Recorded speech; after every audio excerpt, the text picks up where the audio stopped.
अगर आप अपने पैसे को इन्वेस्टमेंट करने की सोच रहे हैं तो रियल एस्टेट सबसे अच्छा इन्वेस्टमेंट माना जाता है। और यही सोच कर के हमारे देश में बहुत से लोग रियल एस्टेट में इन्वेस्टमेंट कर भी देते हैं, लेकिन आपको जानकर आश्चर्य होगा इनमें से बहुत से लोग रियल एस्टेट इन्वेस्टमेंट में फायदा नहीं उठा पाते, बल्कि कुछ तो ऐसे हैं जो कि लॉस कर जाते हैं। तो अगर आप भी आने वाले समय में अपनी कोई प्रॉपर्टी खरीदने जा रहे हैं तो ये वीडियो देख करके जाइएगा।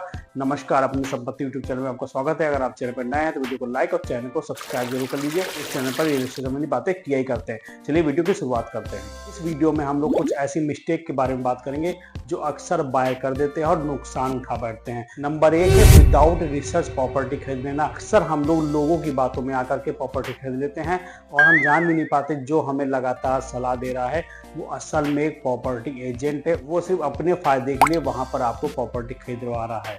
अब बात ये आती है कि हमें क्या रिसर्च करना है। देखिए, सबसे पहले तो हमें ये देखना है कि वहां से school, hospital, market, railway station, airport की दूरी पर है। ये खासकर रेलवे स्टेशन और एयरपोर्ट आपके घर के बिल्कुल बगल में नहीं होने चाहिए, और स्कूल, मार्केट, हॉस्पिटल आपके घर से ज्यादा दूर नहीं होने चाहिए।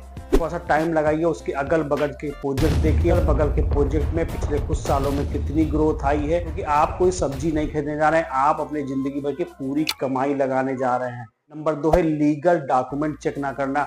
अक्सर लोग लीगल डॉक्यूमेंट को हल्के में ले लेते हैं कि अरे भाई वो तो मेरा जानने वाला है, वो तो मेरे दोस्त का भतीजा है, मेरे साथ फ्रॉड नहीं करेगा। ऐसा कुछ भी आपको नहीं सोचना है। वो चाहे कितना भी सगा संबंधी हो, आपको लीगल पेपर चेक जरूर करने चाहिए। टाइटल क्लियर है कि नहीं, एनओसी मिली है कि नहीं, प्रोजेक्ट रेरा रजिस्टर्ड है कि नहीं है, सेल एग्रीमेंट रजिस्टर्ड है कि नहीं है। अगर आप उसको कुछ एडवांस पेमेंट दे रहे हैं तो उसका भी आपको एक लीगल डॉक्यूमेंट ले लेना है, नहीं तो बाद में आप प्रूफ भी नहीं कर पाएंगे कि ये पैसा आपने उसको किस लिए दिया। और अगर कैश दे दिया है तो दिया है कि नहीं दिया ये तक प्रूफ नहीं कर पाएंगे। और 3 है फाइनेंस मैनेजमेंट। देखिए, रियल एस्टेट तभी सुरक्षित माना जाता है जब आप अपनी क्षमता जानते हैं। हो सकता है आपकी सैलरी अच्छी हो, बैंक आपको ज्यादा लोन देने के लिए तैयार हो गया हो, लेकिन फिर भी आपको अपनी हिसाब से ही लोन लेना है, क्योंकि आपके अपने कुछ घरेलू खर्चे भी होंगे और ये लोन 2 साल के लिए नहीं, लमसम 15 से 20 साल तक चलता है। तो आप अपनी क्षमताओं के हिसाब से ही बैंक लोन लें। ज्यादातर केस में लोन की ईएमआई आपकी सैलरी की 40% से ज्यादा की नहीं होनी चाहिए। वीडियो में आगे बढ़ने से पहले मैं आपको याद दिला दूं कि आपने अभी तक हमारे वीडियो को लाइक नहीं किया तो वीडियो को लाइक कर दीजिए। अगर आप चैनल पर नए हैं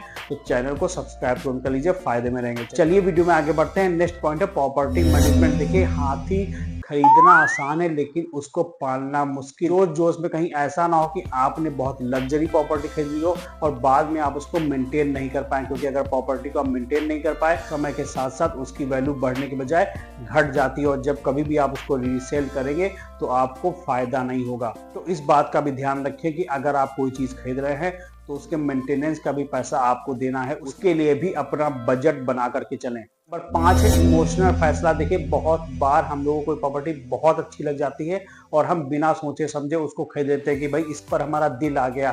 भाई अच्छी तो हमें ऐश्वर्या राय भी लगती है, अच्छा तो हमें ताजमहल भी लगता है, लेकिन क्या ये हमें मिल सकते हैं? भी इमोशनल होकर के प्रॉपर्टी ना खरीदें, क्योंकि हर चमकने वाली चीज हीरा नहीं होती। उसके आगे पीछे जरूर सोच लीजिए ये प्रॉपर्टी आपके बजट पे आ रही है कि नहीं आ रही है, आने वाले समय में ये ग्रोथ देगी कि नहीं देगी। सारी चीजों को ध्यान में रख करके ही प्रॉपर्टी खरीदने। ध्यान रखिए, इमोशनल होकर के खरीदी गई प्रॉपर्टी अक्सर पछतावे में बदल जाती है। नेक्स्ट है एग्जिट स्ट्रेटेजी ना बनाना। देखिए, अगर आप इन्वेस्टर हैं तो आपके लिए जानना बहुत जरूरी है कि आप इस प्रॉपर्टी को कब रीसेल करेंगे और आपको कब अच्छा प्रॉफिट होगा। बहुत से मिडिल क्लास जो पहली बार रियल एस्टेट में इन्वेस्टमेंट कर रहे हैं, उन्हें मालूम ही नहीं होता कि हमें इस प्रॉपर्टी को कब बेचना है और उस समय हमें इससे लमसम कितना प्रॉफिट हो पाएगा। हो सकता है आपके पास कुछ इमरजेंसी फंड पड़ा हो और आपने उसे रियल एस्टेट में इन्वेस्टमेंट कर दिया और आप सोच रहे होंगे कि जब मुझे जरूरत पड़ेगी तब हमें इसे बेच दूंगा। तो मैं आपको बताऊं, रियल एस्टेट एक दिन में नहीं बिकते।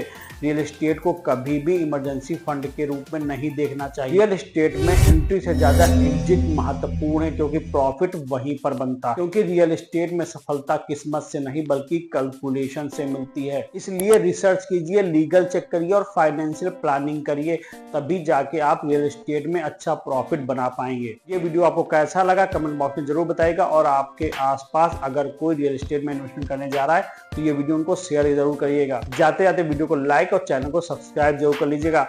धन्यवाद, मिलते हैं नेक्स्ट वीडियो में।